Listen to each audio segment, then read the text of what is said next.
இந்த நிலைமையில் வேதனைப்படுகிற மக்களை எங்கும் பார்க்க முடிகிறது. ஆனால் எனக்கு அன்பானவர்களே, உண்மையான பரிகாரி ஆண்டவர் இயேசு கிறிஸ்து. அவரிடத்தில் வரும் பொழுது எந்த தோஷமும் மாறி போகும், எந்த தடைகளும் மாறி போகும். என்னால் அவர்தான் சொல்லுகிறார், நானே உன் பரிகாரியாயிருக்கிற கர்த்தர் என்பதாக சொல்லுகிறார். கடந்த வாரத்தில்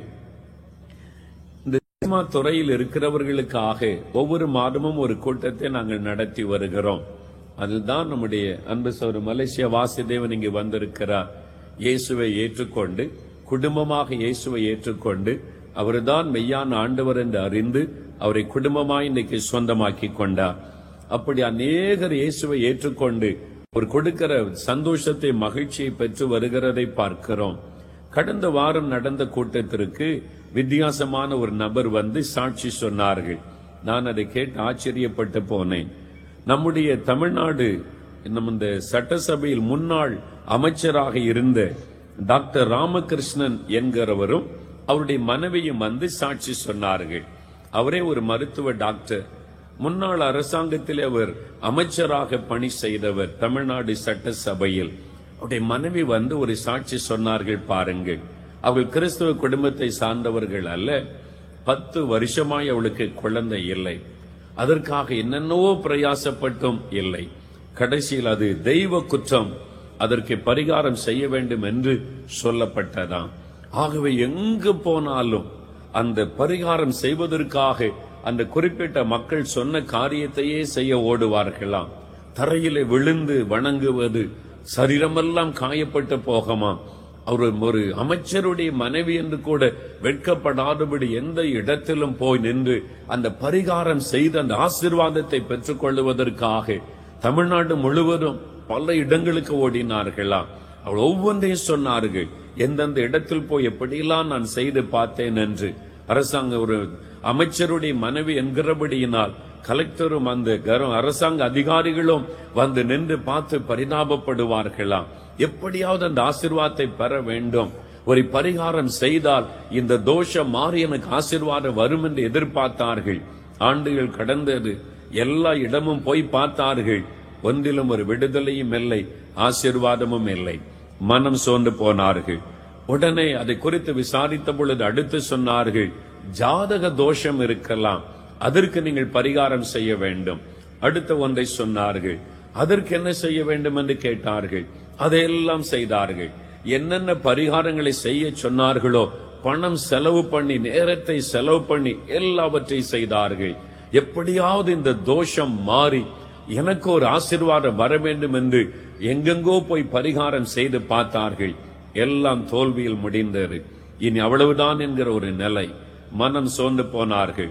கடைசியில் பிரபலமான டாக்டர்கள் அவர்களை கவனித்துவிட்டு சொன்னார்கள், குழந்தை பிறப்பதற்குரிய வாய்ப்பே இல்லை, முடியவே முடியாது. அவருடைய கணவர் ஒரு மருத்துவராய் இருந்தபடியினால் அவருடைய நண்பர்கள் டாக்டர் சொன்னார்கள், முடியவே முடியாது, வாய்ப்பே இல்லை என்பதாய் சொல்லப்பட்டு விட்டார். அந்த சமயத்தில் தான் யாரோ இயேசுவை பற்றி அவளுக்கு சொன்னார்கள்.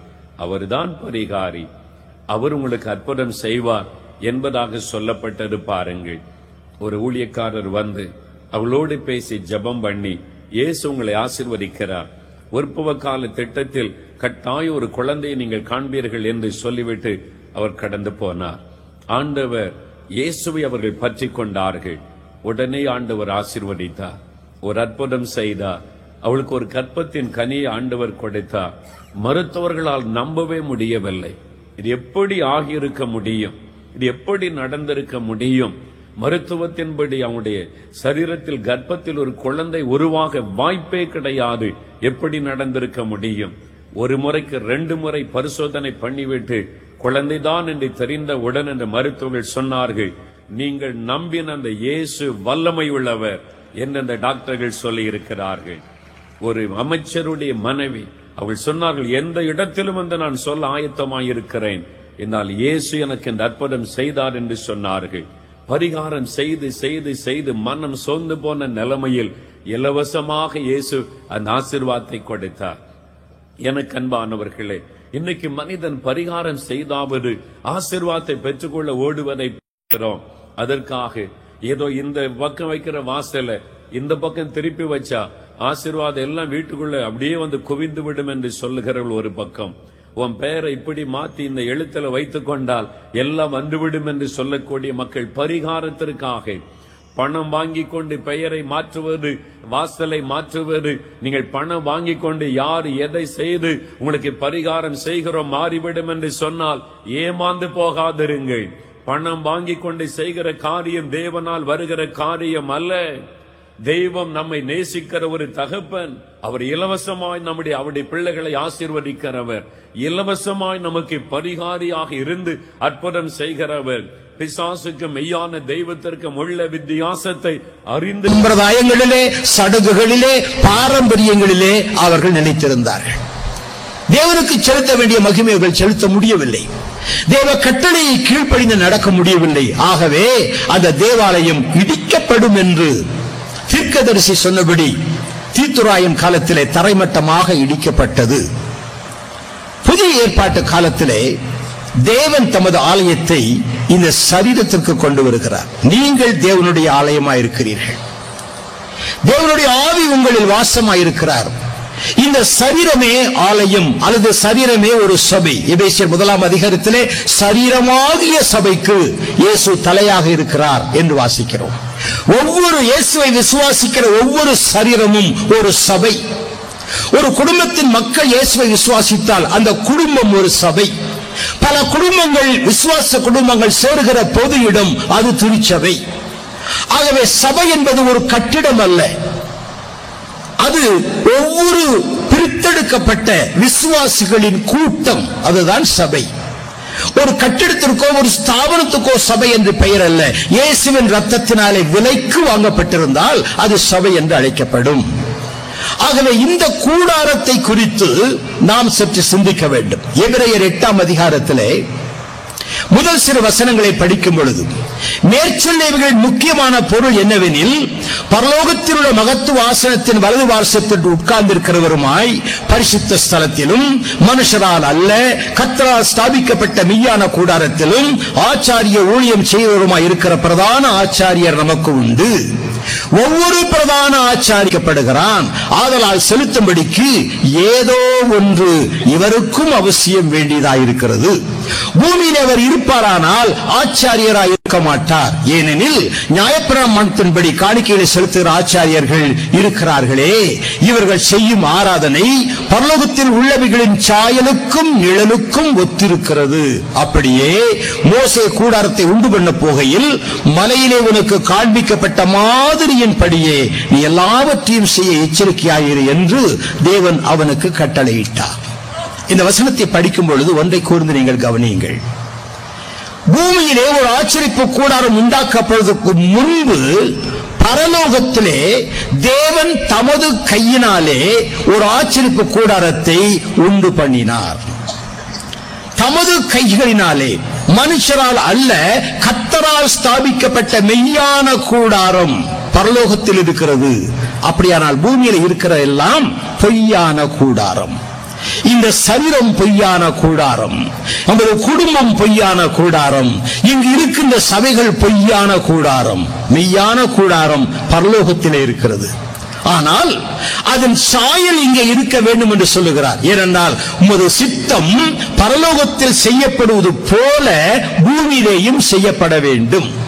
பரலோகத்தில் கூடாரம் உண்டு என்றால் பூமியிலே ஒரு கூடாரம் இருக்க வேண்டும். பரலோகத்தின் கூடாரத்துக்கு ஒரு ஆச்சாரியன் உண்டு என்றால் பூமியின் கூடாரத்துக்கு ஒரு ஆச்சாரியன் தேவை.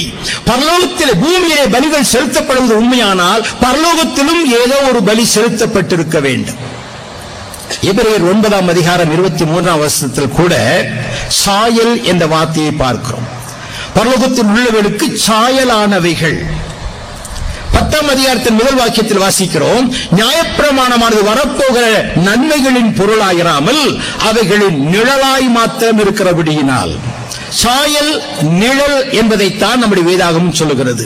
அப்படியானால் தேவன் தமது சித்தத்தை முதலாவது பரலோகத்திலே ஸ்தாபித்து பூமியிலே அதை நிறைவேற்றுகிறார். பரலோகத்தின் சித்தம் பூமியிலே நிறைவேற்றப்பட வேண்டும். ஆக இந்த ஆச்சரிப்பு கூடாரம் தேவனுடைய கரத்தினால் செய்யப்பட்டது.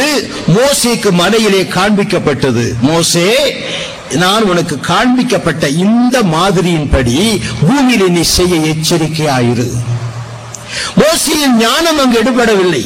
மோசே பார்வோனுக்கு 2 நகரங்களை கட்டி கொடுத்த ஒரு பில்டிங் இன்ஜினியர், ஒரு கலைஞன். ஆனால் அவருடைய எண்ணங்கள் ஒன்றும் அங்கு வர இயலவில்லை. ஏனென்றால் நான் உனக்கு காண்பித்த மாதிரியின்படி செய்ய எச்சரிக்கையாயிரு. தேவனுடைய சபை தேவ தீர்மானத்தின் அடிப்படையிலே அமைக்கப்பட்டிருக்க வேண்டும். இந்த தீர்மானத்திலே 9ஆம் அதிகாரத்திலே முதலாம் உடன்படிக்கையானது ஆராதனைக்கேற்ற முறைமைகளும் பூமிக்குரிய பரிசுத்த ஸ்தலம் உடையதாயிருந்தது. எப்படி என்றால் ஒரு கூடாரம் உண்டாக்கப்பட்டிருந்தது. அதில் முந்திர பாகத்தில் குத்துவிளக்கும் மேஜையும் சமூகத்து அப்பங்களும் இருந்தன. அது பரிசுத்த ஸ்தலம் எனப்படும். 2ஆம் தலைக்குள்ளே மகா பரிசுத்த ஸ்தலம் எனப்பட்ட கூடாரம் இருந்தது. அதிலே பொன்னால் செய்த தூபகலசமும் முழுவதும் பொத்தகோடு பொதித்திருக்கப்பட்ட உடன்படிக்கை பெட்டியும் இருந்தன. அந்த பெட்டியிலே மன்னா வைக்கப்பட்ட பொற்பாத்திரமும் ஆரோனுடைய தரித்த கோலும் உடன்படிக்கையின் கற்பனைகளும் இருந்தன. அதற்கு மேலே மகிமையுள்ள கேருபீன்கள் வைக்கப்பட்டு கிருபாசனத்தை நிழலிட்டிருந்தன. இவைகளை குறித்து விவரமாக பேச இப்பொழுது சமயம் இல்லை என்று பவுல் முடித்து விட்டார். பவுல் மேல எனக்கு சில சமயம் கோபமா வரும். நல்லா ஆரம்பிச்சிட்டு வந்து அப்படியே ஓடிடுவார். மெல்கிசேதேக்கை பத்தி அருமையா சொல்லிட்டு வந்து நீங்கள் கேள்வியில் மந்த புத்தி உள்ளவர்களானபடினாலே நான் சொல்ல மாட்டேன்ட்டார். ஆனா நல்ல வேளை பரிசுத்த ஆவியானவர் நமக்கு இன்றைக்கு விளக்கத்தை கொடுக்கிறார்.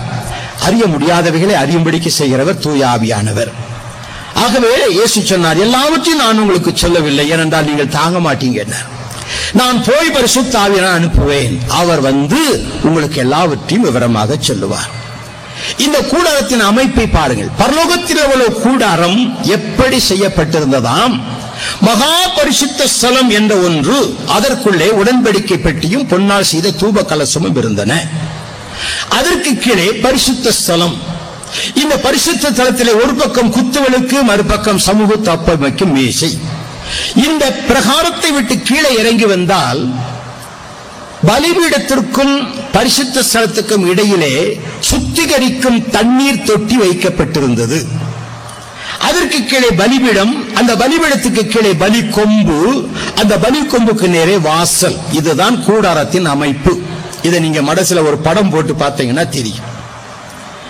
இப்ப இயேசு கிறிஸ்து இந்த பரலோக தேவாலயத்திலே பிரதான ஆச்சாரியராக இருக்கிறார். பூமியிலே இந்த மாதிரியாக ஆச்சரிப்பு கூடாரம் போடப்பட்டிருக்கிறது. இன்றைக்கு இந்தியாவில் உள்ள அநேக கோயில்களை நீங்கள் போய் பார்த்தீர்களானால் இந்த அமைப்பு தான் இருக்கும். நான் மகா பரிசுத்த ஸ்தலம் என்று சொல்வது அவர்கள் மூலஸ்தானம் என்று சொல்கிறார்கள். பரிசுத்த ஸ்தலம் என்பதை அவர்கள் பிரகாரம் என்று சொல்லுகிறார்கள். இந்த பிரகாரத்துக்கு கீழே வந்தால் அங்கே சுத்திகரிக்கும் ஒரு தண்ணீர் தொட்டியோ கிணறோ ஒரு குளமோ இருக்கும். அதற்கு கீழே பலிபீடம் ஒன்று இருக்கும். பலிபீடத்து பக்கத்திலே ஒரு சூலாயுதம் நட்டு வைக்கப்பட்டிருக்கும். அந்த பலிபீடத்துக்கு கீழே வந்தால் கொடிக்கம்பம் என்ற ஒரு கம்பம், ஒரு கொம்பு நிற்க வைக்கப்பட்டிருக்கும். அதற்கு முன்னே வாசல் இருக்கும். இந்த அமைப்பை தான் இந்த இந்தியாவில் உள்ள அத்தனை கோயில்களும் காட்டுகின்றன. இந்தியாவில் கட்டப்பட்டிருக்கிற அநேக கோயில்கள் கிபி 3ஆம் நூற்றாண்டுக்கு பிற்பாடு கட்டப்பட்டவைகள். கிமுவில் ஒரு கோயில் கிடையாது. புத்தர்களுடைய கோயில்களை தவிர வேற எந்த கோயிலும் இல்லை. எல்லாம் கிபி 3ஆம் நூற்றாண்டுக்கு பிற்பாடு கட்டப்பட்டவை என்று அருமையான ஒரு நல்ல சகோதரி இந்த சப்ஜெக்டை தீசிஸ் பண்ணி PhD வாங்கியிருக்கிறாங்க. தேவகலா என்றவர்களுக்கு பெயர். சென்னையில் இருக்கிறார்கள். இந்தியாவின் கோயில்கள் கட்டப்பட்டது கிமுவில் அல்ல. கடவுள்களுக்கு கோயில் கட்டப்பட்டது கிபிஏ என்று அவர்கள் அந்த தீசிஸ்க்கு பெயர் கொடுத்திருக்கிறார்கள். நான் எவைகளுக்கு சொல்கிறேன் என்று சொன்னால், தேவனுடைய திட்டத்தின் அமைப்பை பாருங்கள். எங்கிருந்து யாருக்கு எப்படி வந்தது? கிமு 4000 ஆண்டுகளிலே வாழ்ந்த மோசேக்கு தேவன் சொல்லிக் கொடுத்த மாதிரியின்படி அவன் ஆச்சரிப்பு கூடாரத்தை அமைத்திருக்கிறார். அதிலே ஒரு ஆச்சாரியன் வைத்திருக்கிறார். பிரதான ஆச்சாரியனாக எலியேசர் இருக்கின்றார். சரி, அப்ப பரலோகத்தில் இயேசு கிறிஸ்து பிரதான ஆச்சாரியர். பூமியிலே இவர்கள் காணிக்கைகளையும் பலிகளையும் செலுத்தினார்கள். அப்படியானால் பரலோகத்திலேயும் பலி செலுத்தப்பட்டிருக்க வேண்டும். இயேசு கிறிஸ்து சுமார் 2000 ஆண்டுகளுக்கு முன்பதாக சிலுவையிலே அடிக்கப்பட்டார் என்று நினைப்பது தவறு.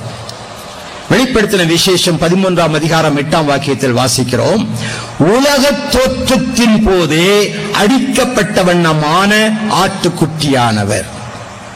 உலகம் தோன்றும் பொழுதே இயேசு கிறிஸ்து பரலோக தேவாலயத்திலே அடிக்கப்பட்டார். ரத்தம்